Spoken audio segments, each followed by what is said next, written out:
So I want to also look now. That describes our strength.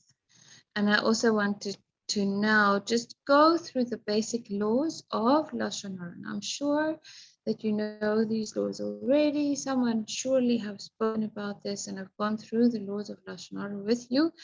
But here they are again, just because it's so important. It's such an important part to understand because speaking Lashon Hara, especially on a regular basis, is appellated to killing somebody. When you destroy someone's reputation, you might just as well have killed them, right? So let's see. But also, because this is not a guilt trip, now that we understand where it comes from, we can speak about this without feeling, without feeling attacked by it necessarily. So it's forbidden to speak negative about a fellow Jew, even if it is true. This is a very important part to understand about Lashon Hara. It's still Lashon Hara, even if it's true, especially if it's true. Yeah. And of course, it's equally forbidden when the information is false.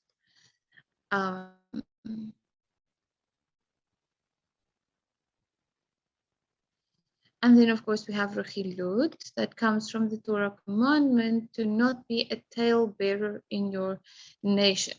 So it refers to one who carries stories from one person to another, like a tattletale. If you say, well, so and so did this, so and so said that, or especially going to a person that's in authority and saying, you know what, this person did this and this and this and this, or that person said this and this and this. And even if it is true, it violates the commandment and causes the death of Jewish neshamas. Yeah. So it is equally forbidden whether one volunteers or if you've been asked for the information. So if someone asks you a question about a certain person, there are certain, and we'll discuss this, certain permissible times when you are allowed to speak this negatively, but if the question does not fall within the permissible circumstances, then it would be better to say, I'm not sure, or I don't want to say anything because I'm really not sure if it's true, or whatever the situation is. But to be really careful before you just volunteer information about someone else. Yeah, and we will give the permissible circumstances in a minute. And of course, even if taking upon oneself not to speak Lashon Hara will cause one to sustain financial loss, it's still forbidden. Right? So even if you're going to lose out by not saying XYZ about a person, it is still forbidden. Even if it will cause you embarrassment not to say Lashon Hara, you still may not say it. And of course, it takes a very strong person to sacrifice yourself for the sake of someone else.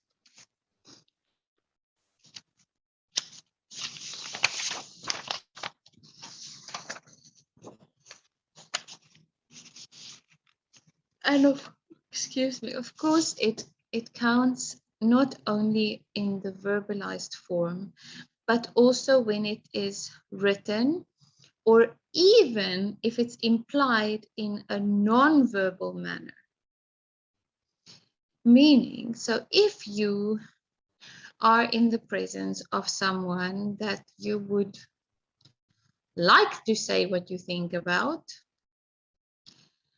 but you're not going to say it, so you treat them in a horrible way in front of other people, dafka, so that other people can see how you feel about the situation. So you treat them in a very hostile way with the intention of showing other people it's still considered Lashon Hara. Yeah. And of course, in my opinion, this is one of the most important parts, is that you are not allowed to speak Lashon Hara about yourself. You are not allowed to degrade yourself. It is forbidden. That's a really nice thought. Interesting. Yeah, it is the most important, because how are you going to treat other people with respect or not degrade someone else if you think nothing about degrading yourself? It's a good way to practice is to not see if you can get through a day or a week or a month or whatever without saying anything negative about yourself that could cause one of these things that we just spoke about. It's okay to say, okay, so let me just clarify.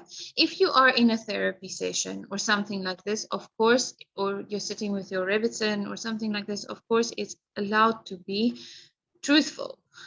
But if you're sitting in company, you can't just say, well, I'm such a this and this and this and this, right? You can say instead, I really struggle with X, Y, Z.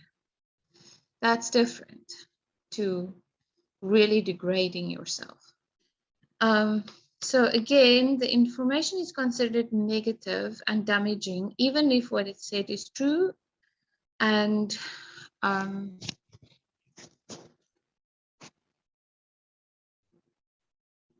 especially if it also when it's like, if you make comments on someone else, for example,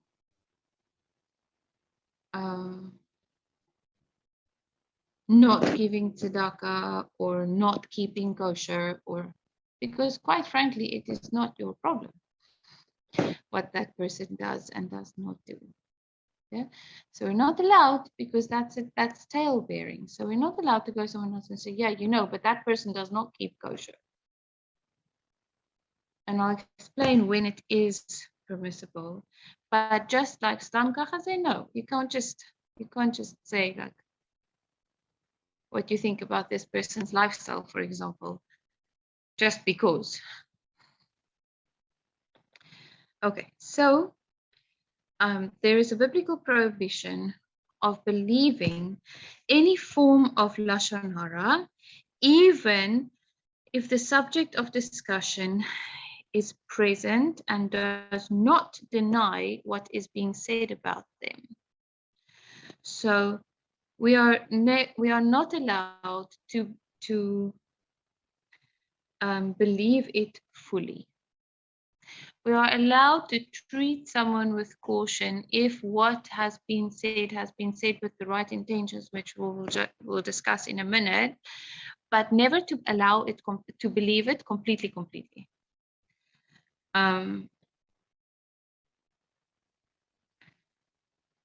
Even if it's said for constructive purposes, the listener may not wholeheartedly believe what is being said, but may only take precautions in dealing with the person about whom they have heard negative information. Yeah.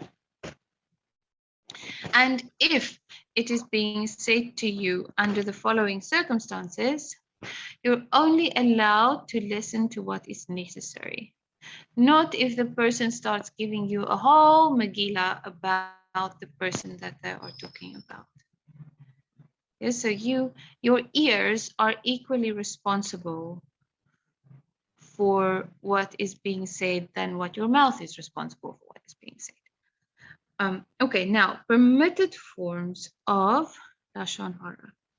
If one is looking to engage another party, for example, a business partnership, or you want to date someone or something like this, and it is at a stage where it's appropriate to research the person's background or their character or their reputation, right? So you want to enter into business with someone and a lot of money is at stake, or you want to date someone, but you want to know a bit more about them first and you are asking about them.